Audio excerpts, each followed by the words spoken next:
Well, hello, this is Rochelle, and welcome to my channel.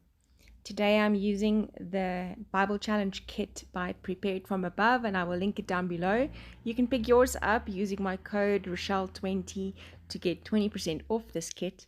And it's a challenge that goes out throughout the month. And the day that I recorded this, it's the 2nd of August. So I used the verse for the 2nd of August. And just used all of these gorgeous elements. It's a 5-page digital kit, so there really is enough elements to keep you busy for the whole month. And I'm just wanting to use all of these sweet little elements, watercolors galore, and I just love it.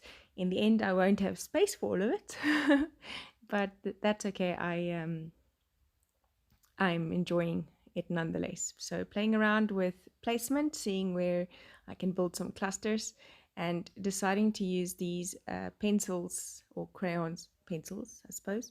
And I'm going to be writing in the center of it, so it's going to be like a frame around the title for this page.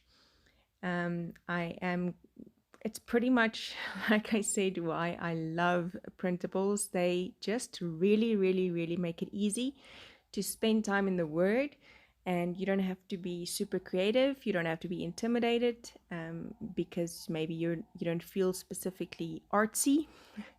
That's just fine. You need to be spending time in the Word.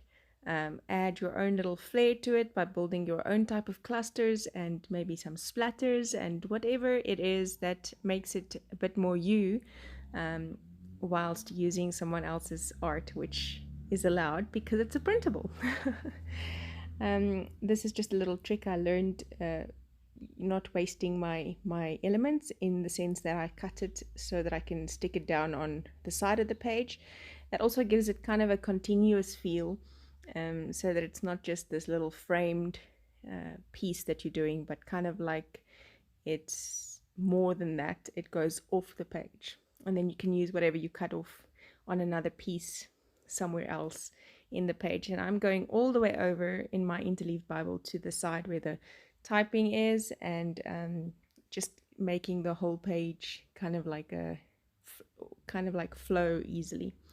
Another tip I learned is to, when you do something over the center fold, is to cut it instead of just folding it and sticking it down. It just makes the page easier.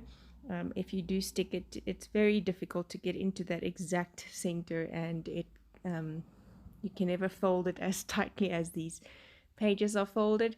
So this just makes the page flip and page better. So like I said, just literally building clusters using the little what are those?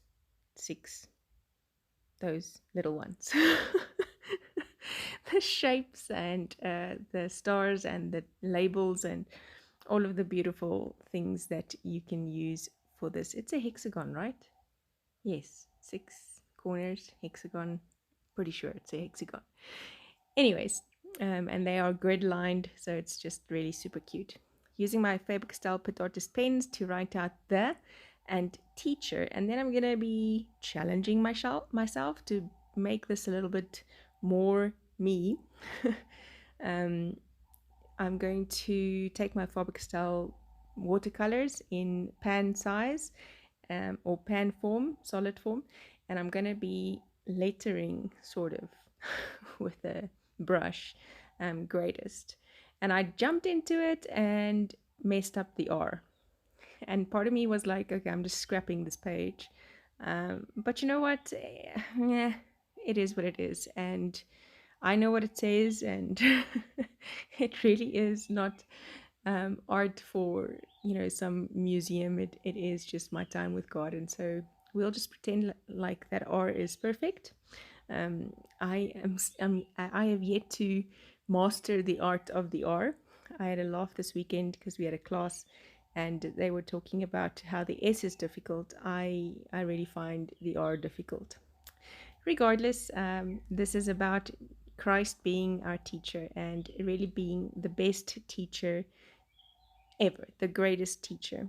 So this specific verse in Matthew 13 speaks of how the people were astonished They were in awe, blown away by his, by how these great wisdoms could come from such a young child, and or such a young man, inexperienced according to them. But the thing is, he was connected to the Father and the Holy Spirit, who the Holy Spirit teaches us all things and reveals to us all things.